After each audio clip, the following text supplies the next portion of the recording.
때는 조선 숙종 임금 시절 강원도 횡성 땅 어느 깊은 산골 마을에 봄이 찾아오던 무렵이었습니다. 산등성이마다 진달래가 붉게 물들고 논두렁 아래 개울물은 겨우내 얼어붙었던 것이 녹아 졸졸 흘러내렸습니다. 사람들은 봄이 오면 새로운 기운이 돈다고 했지만 장시댁 외동딸 순이에게 그의 봄은 평생 잊지 못할 서러움으로 남게 될 계절이었습니다. 순이의 혼례는 같은 마을 안쪽 골짜기에 사는 이씨 집안 총각 이덕수와 치르게 되었습니다. 이씨 집안은 비록 넉넉하다고는 할 수 없었으나 마을에서 손꼽히는 방가 집안이었습니다. 오래된 기와집에 마당도 반듯하고 사랑채와 안채가 구분되어 있는 번듯한 집이었습니다. 이덕수는 성품이 온화하고 부지런하여 마을에서 칭찬이 자자한 청년이었으니 순이 어머니 장씨가 이 혼처를 택한 것은 어쩌면 당연한 일이었습니다. 그런데 혼례가 가까워지면서 마을 안악들 사이에서 이상한 소문이 돌기 시작했습니다. 순이 어머니 장씨가 혼수를 거의 준비하지 않는다는 것이었습니다. 이웃집 분이 어머니도 건너집 말래 어머니도 딸 혼수를 챙길 때는 온 동네가 들썩이도록 이불솜을 트고 비단감을 고르고 녹그릇 하나라도 더 장만하려 동분서주하는 법인데 장씨는 도통 그런 기색이 없었습니다. 혼례 전날 밤 순이는 어머니의 방 앞을 서성이다 조심스럽게 여쭈었습니다. 어머니, 혼수는 내일 함께 보내지 않으시옵니까? 장씨는 등잔불 앞에 앉아 바느질을 하다가 잠시 멈추었습니다. 그러고는 아무 말 없이 다시 바늘을 놀렸습니다. 순이는 어머니의 그 침묵이 무언가를 말해주는 것 같아 더 여쭙지 못하고 방으로 돌아왔습니다. 혼례 당일 아침 장씨가 보내온 혼수는 마을 사람들을 아연실색하게 만들었습니다. 낡은 나무 하마나 그리고 삼배 보자기에 쌓인 이불 보따리 하나가 전부였습니다. 이불도 솜이 두툼하지 않은 것이 한눈에도 얇아 보였고 나무함은 칠이 벗겨지고 모서리가 달아 있었습니다. 이씨댁 시어머니는 혼수를 보고 한동안 말이 없다가 이웃 안악들이 보는 앞에서 차갑게 내뱉었습니다. 이게 혼수의 전부란 말이오? 그 한마디가 봄날 화창한 하늘 아래 순이의 가슴에 날카로운 칼날처럼 꽂혔습니다. 마을 사람들의 수군거림이 귓전에 들렸습니다. 혼례복을 입고 얌전히 앉아있던 순이의 눈에 눈물이 고였지만 신부가 혼례날 울면 흉하다는 말이 떠올라 입술을 깨물었습니다. 가슴 속에서는 어머니를 향한 서운함과 원망이 소용돌이쳤습니다. 어머니, 어찌 저를 이리 빈손으로 보내셨습니까? 이 집에서 제가 어찌 고개를 들고 살라고. 이 시댁에서의 첫 해는 순이에게 가시밭길의 연속이었습니다. 시어머니 박 씨는 마을에서 알아주는 깐깐한 분으로 무엇이든 제 마음에 들어야 직성이 풀리는 성품이었습니다. 며느리가 밥을 지으면 불 조절이 틀렸다 하고 빨래를 하면 풀이 덜 먹었다 하고 마당을 쓸면 구석이 남았다 했습니다. 그 하나하나가 틀린 말은 아니었으나 시어머니의 날 선 말투 속에는 분명 가난한 집안에서 온 며느리에 대한 은근한 무시가 담겨 있었습니다. 변변한 혼수도 없이 시집온 애가 손끝이 야무져야 할 텐데 시어머니가 친척들 앞에서 무심한 듯 던진 그 말은 듣는 이마다 그것이 며느리 순이를 겨냥한 것임을 알았습니다. 순이는 그 자리에서 고개를 더 깊이 숙이고 아무 말도 하지 못했습니다. 남편 이덕수는 순이를 아끼고 위해주는 사람이었습니다. 밤이면 마루 끝에 나란히 앉아 별을 보며 이야기를 나누었고 농사일이 힘들면 같이 들판에 나가 손을 보태주었습니다. 그러나 이덕수 역시 지극한 효자인지라 어머니 앞에서만큼은 순이를 공공연히 감싸는 것이 쉽지 않았습니다. 어머니의 말이 잘못되었다는 것을 알면서도 그것을 대놓고 바로잡지 못하는 남편의 모습이 순이에게는 때로 더 서럽게 느껴졌습니다. 그럴 때마다 순이의 마음속에서는 어머니에 대한 원망이 고개를 들었습니다. 만약 혼수를 넉넉히 보내주었다면, 비단 이불 몇 채와 녹그릇이라도 제대로 갖추어 보내주었다면 시어머니가 이토록 자신을 함부로 대하지는 않았을 것이라는 생각이 들었습니다. 혼수는 단순히 살림살이가 아니라 이 집에서 며느리가 어떤 대접을 받는가를 결정짓는 중요한 것이었습니다. 그것을 어머니는 몰랐단 말인가, 아니면 알면서도 보내지 않은 것인가. 어머니가 가난하다는 것은 순이도 알고 있었습니다.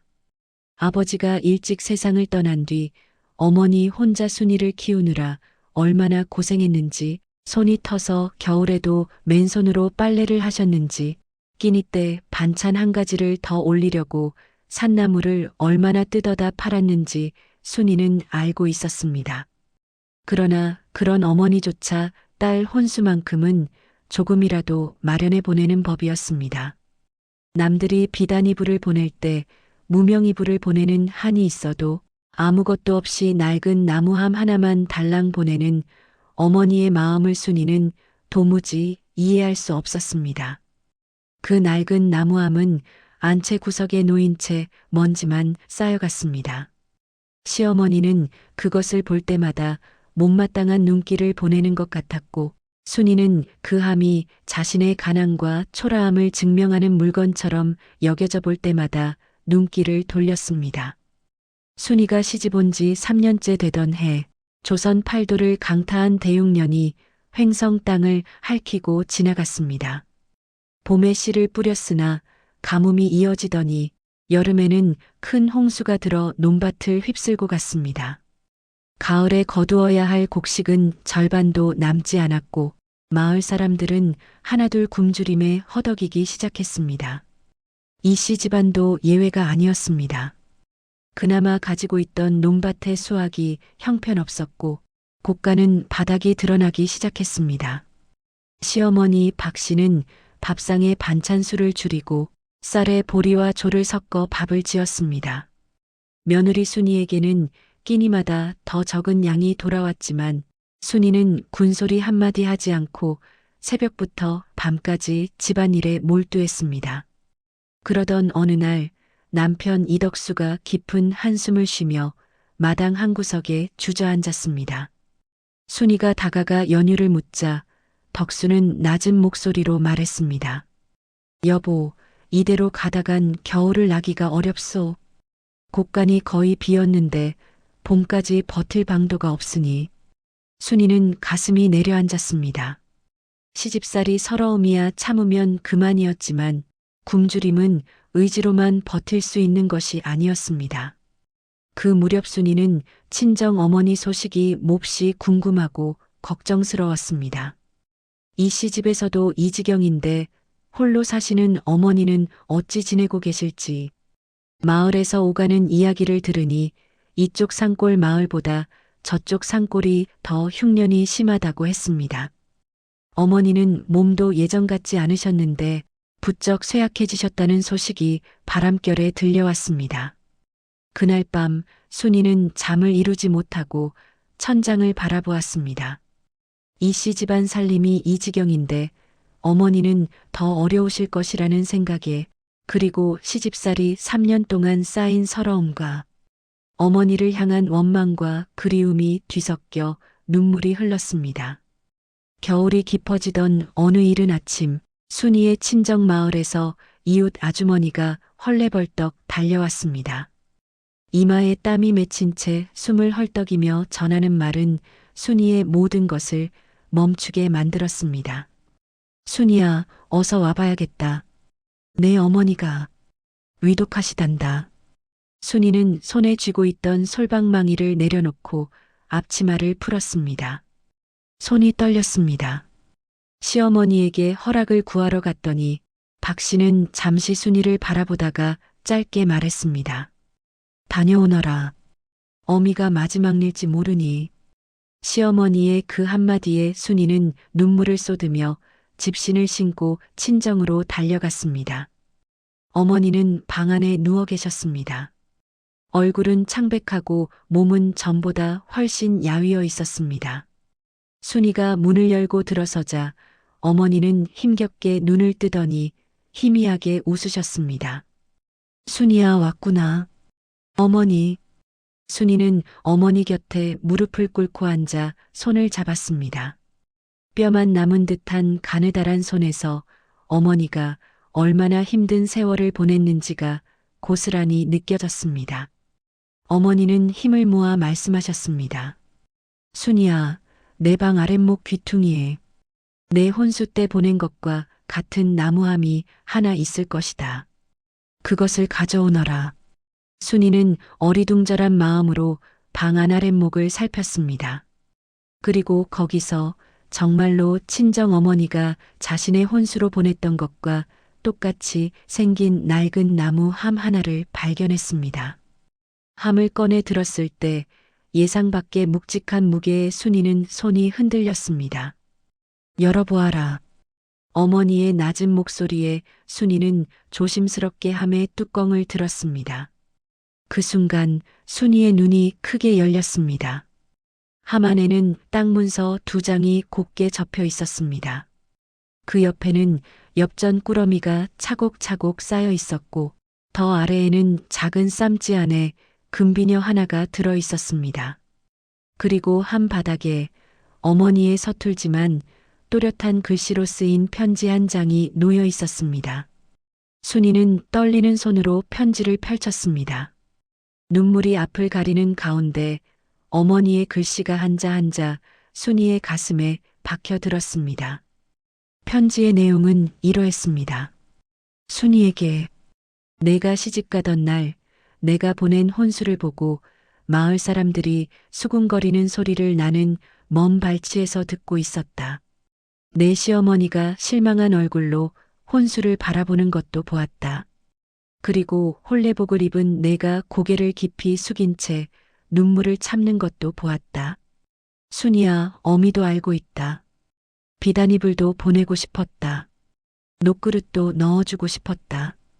장롱 하나 들여보내지 못하는 것이 어미의 간장을 얼마나 녹였는지 너는 모를 것이다. 그러나 어미는 일부러 그리했다. 화려한 혼수는 시집것이 된다. 비단이불은 세월이 가면 낡고 녹그릇은 잃어버리고 장롱은 그 집 살림이 되어버린다. 그러나 내 이름으로 된 땅은 누구도 빼앗을 수 없다. 흉년이 들어도 남편이 갑자기 세상을 떠나도 시집이 망해도 땅은 남는다. 이 함 속의 땅 문서는 2장이다. 하나는 내 할아버지 때부터 내려온 우리 집 논뱀이이고 하나는 내가 태어난 날부터 내가 조금씩 모아서 사둔 밭이다.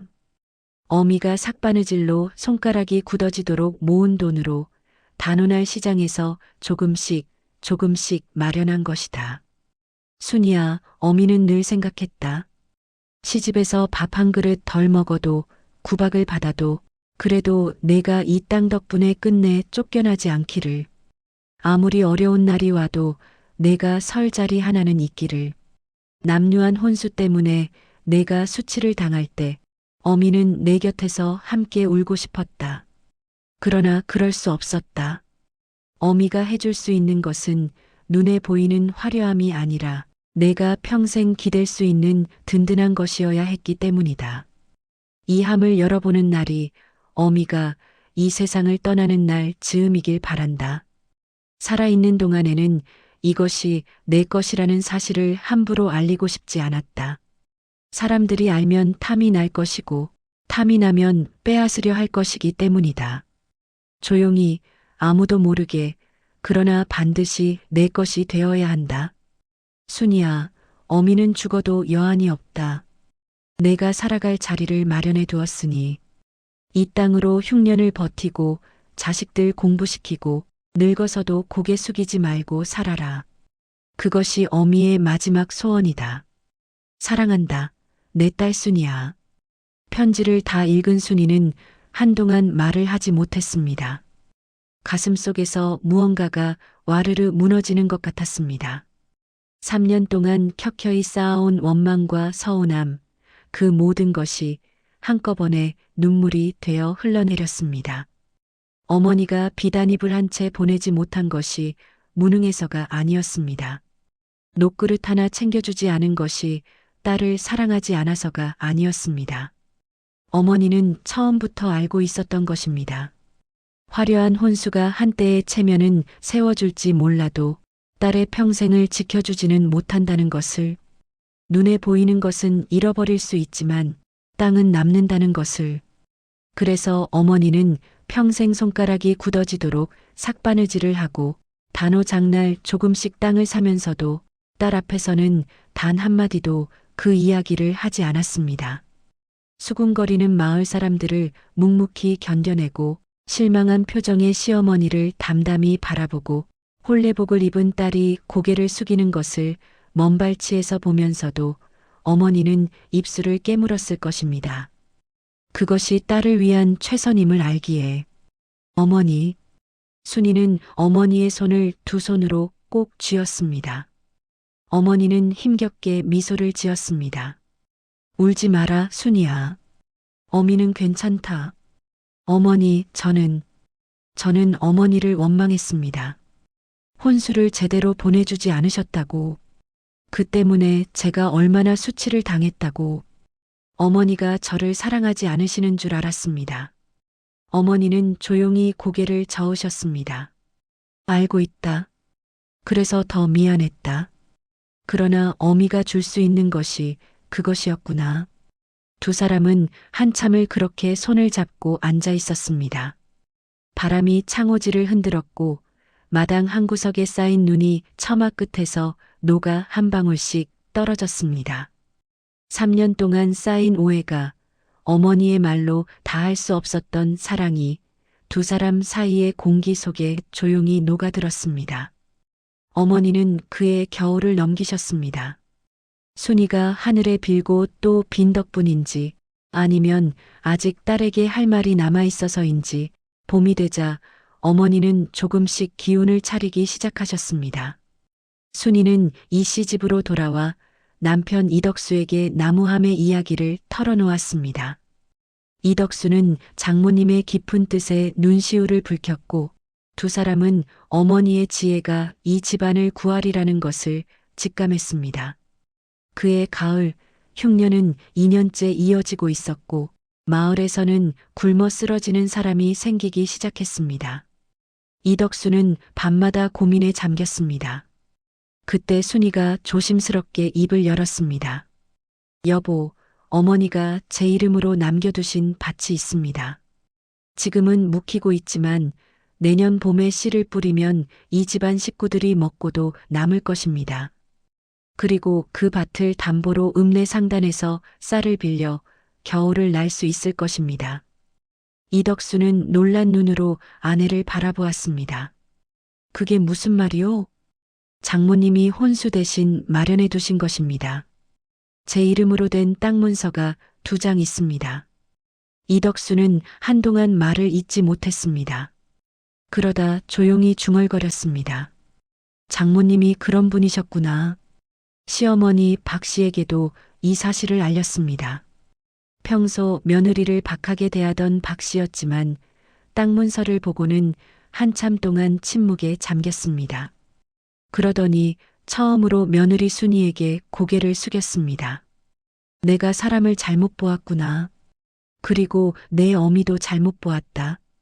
겉만 보고 속을 보지 못했으니 내가 부끄럽다. 그 한마디에 순이는 오히려 마음이 아팠습니다.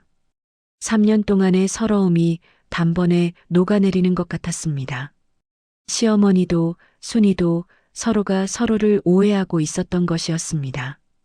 이듬해 봄 순이의 밭에 씨가 뿌려졌습니다.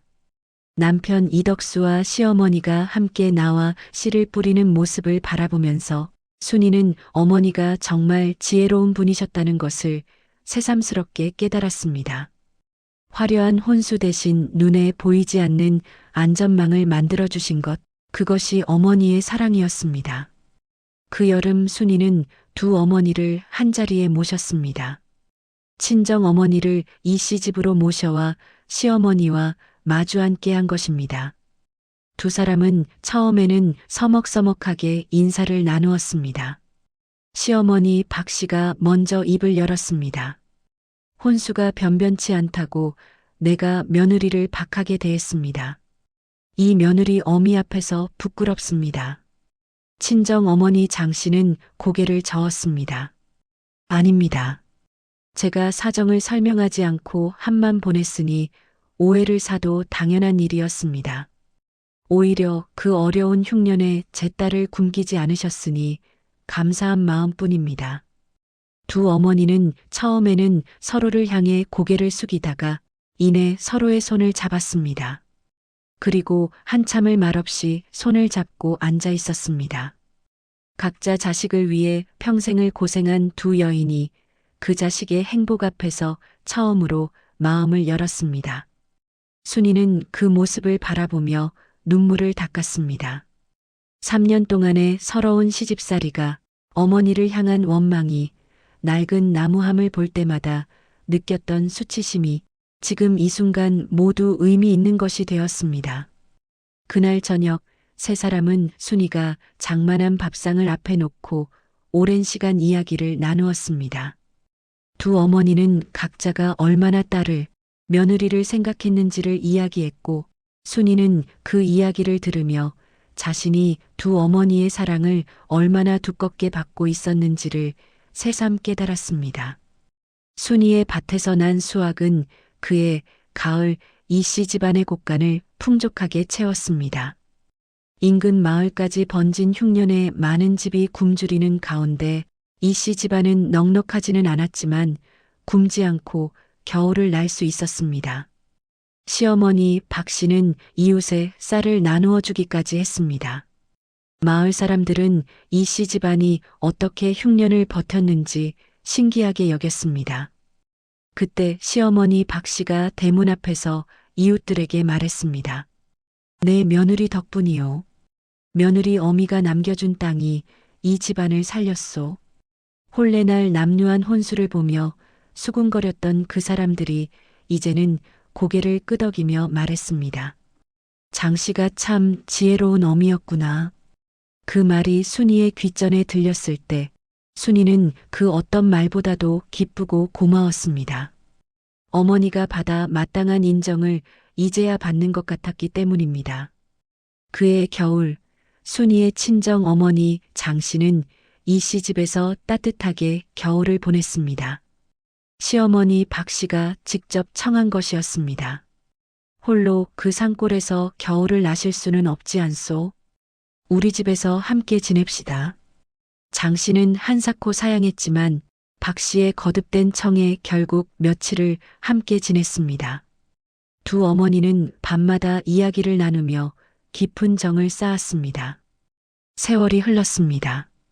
순이는 내 아이의 어머니가 되었고 두 어머니를 지극정성으로 모시며 마을에서 효부로 이름이 났습니다. 친정 어머니 장 씨는 70살이 넘도록 건강하게 사셨고 시어머니 박 씨도 순이의 손을 잡고 평안하게 눈을 감으셨습니다. 시어머니 박 씨가 임종을 맞이하던 날 박 씨는 순이의 손을 꼭 쥐고 말했습니다.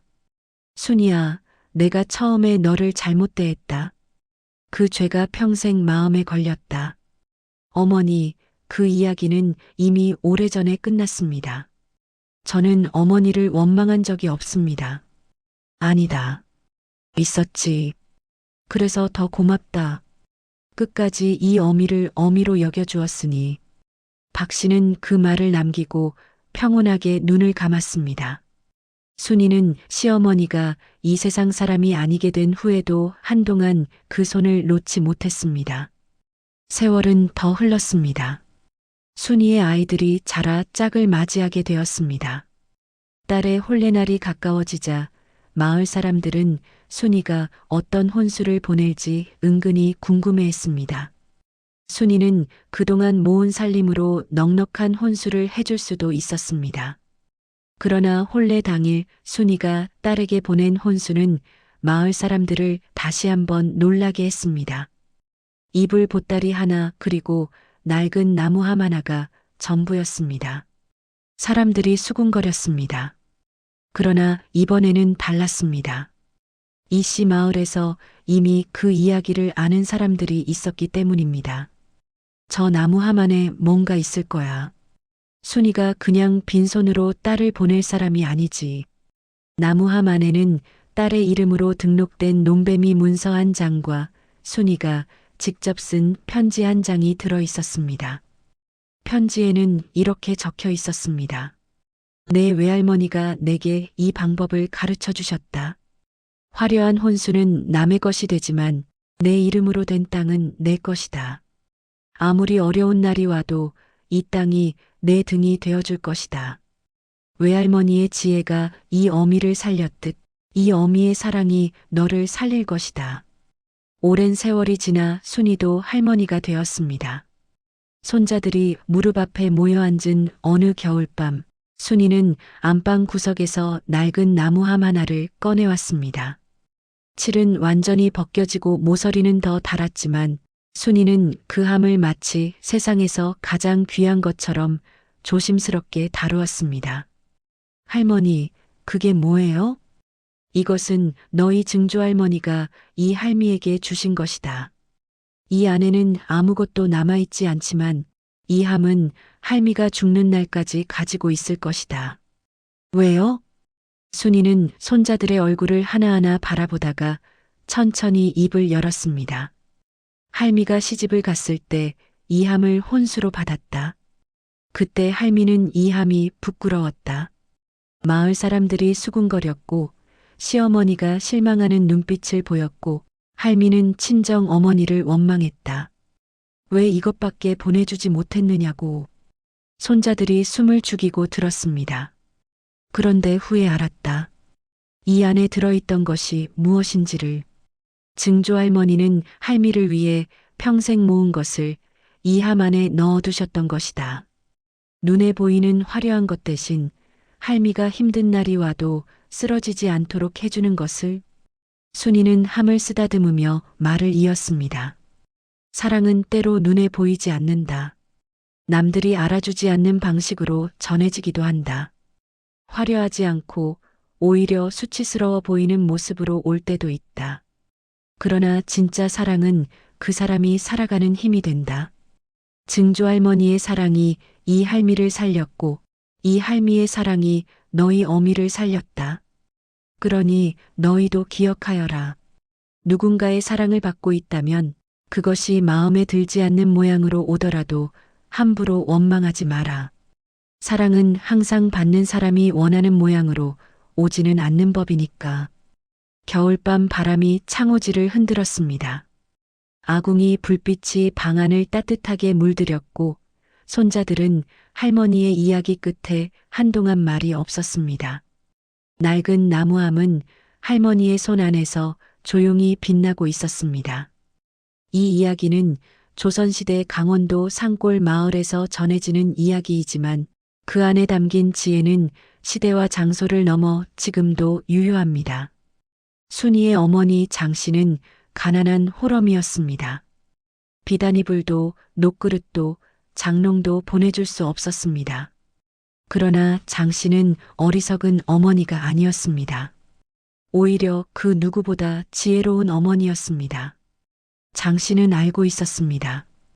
딸이 시집살이에서 버티려면 눈에 보이는 화려함이 아니라 어떤 상황에서도 딸이 설 수 있는 자리가 필요하다는 것을.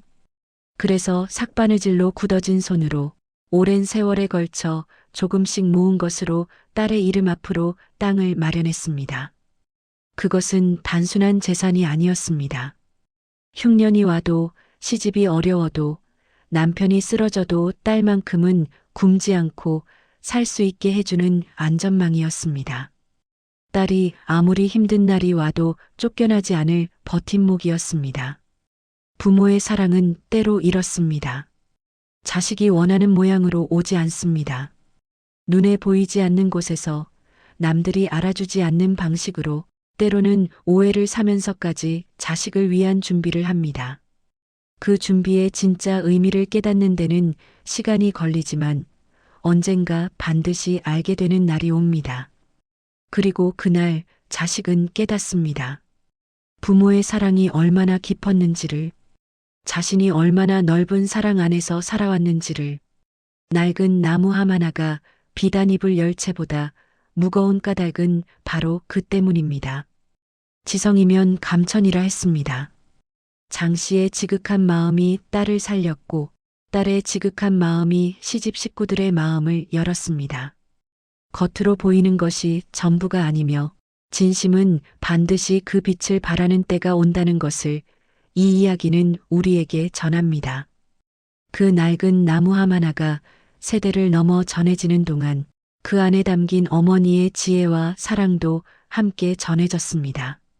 순이의 딸에게, 그 딸의 딸에게, 또 그 딸의 딸에게.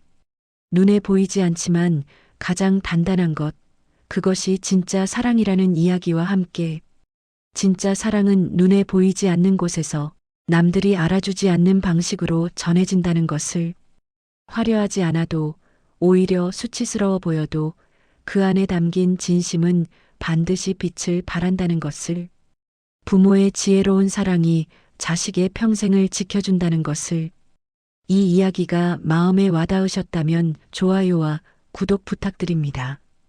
조선시대 숨겨진 이야기들, 우리 선조들의 지혜와 감동을 앞으로도 계속 전해드리겠습니다. 다음 이야기도 기대해 주세요. 감사합니다.